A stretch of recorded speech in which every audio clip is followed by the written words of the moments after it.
Bonjour à toutes et à tous, bonjour chers amis, chers frères et sœurs. Donc, on est revenu après une longue absence due à des raisons un peu hors contrôle. Donc, bref, on va entrer dans le vif du sujet. Donc, plutôt avant d'entrer dans le vif du sujet, je vous propose de me suggérer des sujets que vous voulez que j'évoquerai dans le futur. Que je fais des vidéos sur.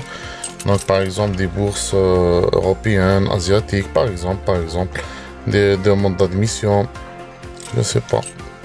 Vous me suggérez des sujets et moi par la suite je vais faire des efforts et des recherches et vous faire une vidéo spécialement pour ça. Donc là on va entrer dans le vif du sujet. Donc là c'est 5000 bourses canadiennes. Donc le pays qui va offrir ces bourses, c'est le Canada bien sûr. Donc ces bourses c'est pour la licence ou le baccalauréat, le master ou maîtrise. Là-bas au Canada on l'appelle maîtrise. Et le doctorat. Donc premier cycle, deuxième cycle et troisième cycle. Donc pour les pays qui peuvent participer à cette bourse ou postuler à cette bourse, donc tous les pays du monde entier. Donc les Africains, les Asiatiques, les Européens, etc., etc. Donc tout le monde peut postuler à cette bourse. Donc pourquoi choisir Canada? Pourquoi choisir Canada? Donc ça c'est une question très très importante. Donc on choisit Canada par sa qualité de l'éducation qui est très connue. Les études au Canada sont de très bonne qualité. Et aussi on choisit Canada parce que Canada, nous en général si on veut faire des études à l'étranger, en général c'est pas pour revenir à nos pays. Si on est africain par exemple, si on est du tiers-monde, donc en général, on veut faire des études à l'étranger pour continuer de travailler là-bas sur place et pour avoir une bonne vie, voilà, un bon niveau de vie, de bons salaires, etc., etc. Donc Canada, je pense que c'est le meilleur pays qu'on peut immigrer ou travailler en tant qu'étranger. Parce que là, on encourage les immigrants. Donc, une fois vous êtes là-bas, l'astuce, c'est d'être là-bas. Voilà, c'est de poser ses pieds sur les terres canadiennes. Donc, une fois posé les pieds là-bas, vous aurez 36 000 solutions pour faire soit la résidence permanente ou l'immigration ou l'entrée express, etc., etc., etc. Vous avez plusieurs formules. Donc, une fois que vous êtes là-bas, tout sera facilité pour vous. C'est pour ça que je vous dis que pourquoi choisir Canada. Je pense que c'est le meilleur pays qui accueillera les immigrants et facilitera la tâche de l'immigration et la procédure de l'immigration. Donc là, on va parler des bourses. On va commencer par les bourses d'Alberta. Donc Alberta, c'est une des provinces canadiennes. Alberta, c'est une province qui se base beaucoup plus sur les travaux, sur les puits pétroliers et tout. Donc de préférence, ceux qui ont ces spécialités, qui ont une relation avec cette activité-là, que ce soit direct ou indirect. Donc de préférence, ils postulent pour Alberta. C'est une province qui est très riche, entre parenthèses. Donc c'est ouvert. Et Alberta, je vais vous donner une petite information. C'est parmi 5 universités canadiennes qui ne donnent pas de bourse. Donc c'est rarement on trouve une bourse à Alberta, à l'université d'Alberta. Donc moi personnellement, ça fait longtemps que j'ai pas vu des bourses à Alberta. Et vous allez trouver le lien en bas. Donc dans la description de la vidéo, je vais vous laisser tous les liens de chaque université. Donc c'est une université bilingue, francophone, anglophone. On va passer à la bourse de l'UQAM. L'UQAM, c'est l'université de Québec à Montréal. Donc la bourse, elle sera ouverte en 2022, c'est pour l'année 2022. Donc à partir de la session d'hiver 2022.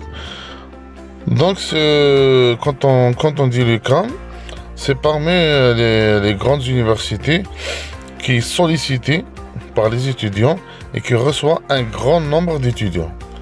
Et même la qualité là-bas, à l'UQAM, c'est la qualité des études, les spécialités qui offrent cette université. Donc l'UQAM, c'est parmi les meilleures universités aussi au Québec. Donc vous allez trouver le lien aussi, comme les autres, dans la boîte de description. Donc là, on va parler de 4000 bourses de Toronto qui se trouvent à Ontario, voilà. Donc 4000 bourses, vous savez, 4000 c'est beaucoup, hein? Donc c'est ouvert maintenant, vous pouvez postuler. Donc Toronto, l'université de Toronto est classée la première au Canada dans les cycles 1 et cycle 3. Donc dans le baccalauréat et on va dire doctorat et recherche. Les cycles supérieurs. Donc c'est une université qui est anglophone, qui se trouve dans la province d'Ontario. Ontario, c'est une province qui est juste après le Québec, donc elle a des frontières avec Québec. C'est Ottawa, la ville qui est en frontière avec Québec, la ville frontalière avec Québec. C'est une très très très belle ville,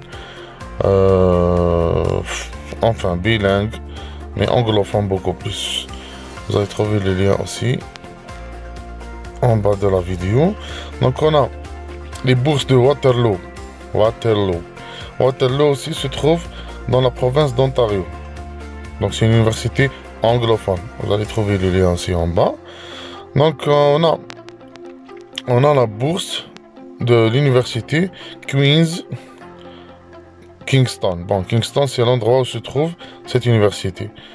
C'est toujours à la province d'Ontario. Donc vous voyez là, Ontario a beaucoup d'universités qui proposent des bourses. Donc là, c'est cette bourse, ou plutôt cette université ne demande pas le test de langue IELTS. C'est une université anglophone, mais qui ne demande pas le test IELTS ou autre, TOEFL. Donc c'est son test. On va passer à la bourse de Concordia. Donc Concordia, on a déjà parlé de ça il y a 9 mois, je pense, de cela. Donc c'est la même bourse. Vous pouvez voir la vidéo dans ma chaîne et vous allez trouver tous les détails dont vous aurez besoin. Donc là, on offre un cours d'anglais à Concordia.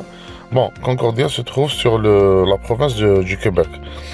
Donc on offre un cours d'anglais. Aussi l'université bilingue, francophone, anglophone, et vous allez trouver les liens en dessous de la vidéo. On va passer en bourse de l'université McGill. Donc c'est une bourse, plutôt c'est des bourses présidentielles entièrement financées par l'État. McGill, c'est une université anglophone. Je pense qu'elle est classée 3e ou 4e au Québec, dans la province du Québec. Donc, c'est une université anglophone, voilà. Donc, on va passer à la bourse de Saskatchewan. Donc, Saskatchewan, c'est une province qui se trouve à l'ouest de Ontario. Saskatchewan, c'est une grande province et qui est vide. Elle fait environ 652 km², je pense. Et, voilà, et sa population est de 1 200 000. Donc c'est une province qui est vierge, qui est vide. Voilà. Et il y a beaucoup de postes de travail là-bas. Donc la main d'œuvre, elle est trop demandée là-bas. Voilà. Donc c'est une université anglophone. Donc je pense que c'est une province intéressante pour ceux qui ne la connaissent pas. C'est vierge, voilà, c'est vierge, c'est vide, c'est fait un peu froid, mais c'est intéressant pour travailler là-bas, pour faire une résidence permanente, pour faire de l'immigration, etc., etc., etc. Donc là, on va passer en bourse du gouvernement canadien. Vanier Canada. Donc là, il y a 166 bourses pour l'an 2022. Donc là, vous allez trouver le lien en dessous de la vidéo aussi. Ça, on appelle ça Vanier Canada. Vous allez trouver là-bas, en bas, pardon. On va passer à 100 bourses présidentielles du Canada. Donc là, c'est des bourses qui sont financées par le gouvernement canadien. Bon, ces bourses-là sont entièrement financées. Hein. Toutes ces bourses-là qu'on est en train d'évoquer. Voilà, parce qu'il y a beaucoup de bourses qu'on n'a pas évoquées. Car c'est des bourses qui sont financées à 30%, à 40%, à 50%, jusqu'à 70%. Donc pour nous, je pense que le plus intéressant, c'est d'avoir une bourse financée à 100%. Il y a les bourses d'excellence, il y a les bourses des saisons, des sessions, etc., etc. Donc on va passer, on va rester sur les 100 bourses là. Donc c'est disponible pour le baccalauréat, la maîtrise ou le master et le doctorat. Donc on va passer aux bourses du Premier ministre canadien. On appelle ça PM of Canada. Donc c'est jusqu'à 3000 étudiants. Donc la bourse elle est offerte pour 3000 étudiants par an dans le master et le doctorat seulement. Donc il n'y a pas de baccalauréat dans ces bourses-là du Premier ministre canadien. Et ces bourses-là sont financées par l'ex-Premier ministre Pierre Elliott Trudeau, le père de Justin Trudeau, qui est Premier ministre actuel. Voilà. Donc là, c'est bon pour les bourses. Donc là, on va évoquer un autre sujet. Donc on va parler de quelques universités au Canada qui ne demandent pas le test IELTS ni TOEFL. Et ces universités sont l'Université de Saskatchewan, l'Université de Brook, l'Université de Carleton, l'Université de Winnipeg, l'Université de l'Alberta, l'Université de Queens, l'Université de Regina, Université de Memorial, Université de Concordia, Université d'Algoma, Université de Brandon, Université de Guelph, l'Université de Colorado, aussi Université de Northwood. Donc là, j'espère que la vidéo n'était pas trop longue et j'espère que je vous ai donné des informations importantes qui peuvent vous aider de choisir les bourses au futur. Et si vous aurez des questions, des propositions, des suggestions, vous avez les commentaires en dessous de cette vidéo. Vous me laissez toutes vos préoccupations et moi je suis là. J'espère pouvoir répondre à tout le monde. Merci beaucoup. Merci pour votre attention. Et on se verra, Inch'Allah, pour une autre vidéo, ou d'autres vidéos de bourse, ou d'autres vidéos de sujets que vous aurez, Inch'Allah, que vous allez me suggérer au futur. Donc, ciao, ciao, ciao.